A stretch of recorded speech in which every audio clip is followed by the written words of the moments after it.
Europe definitely felt more likely to be heading into a recession than you see in the US. That said, I think not at the same magnitude as here, but your consumers still got $1 trillion more deposits sitting in their bank accounts than they had entering COVID.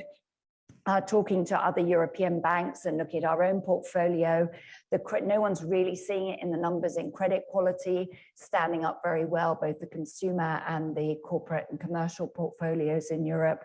And the banks are in reasonable stead. But I think the consumers is going to be hammered with the cost of energy and inflation. And they just don't have the same flexibility as we have here in the States. It feels like the ECB is a few months behind where the Fed has been in getting its arms around inflation and without quite the same flexibility that the US has.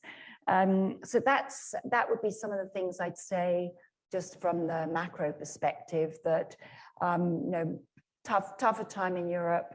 Asia is sort of supply chains and sort of recovery focused. And China probably going to become more of a story again soon, not without challenges. Yeah. So where does that leave us here in the U.S.? And what are you hearing from clients, and how does that wrap into your outlook for this year? If we take different clients, I think the U.S. story is, as we all know, is much more about rates. With this, is there a recession? It's certainly not our base case that there will be, but it's not easy to avoid either.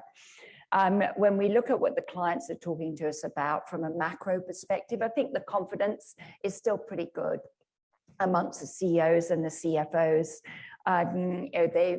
They know there's some more supply chain challenges and they keep piling on top of each other. But they're feeling reasonable around that. And the activity has been pretty robust as we've seen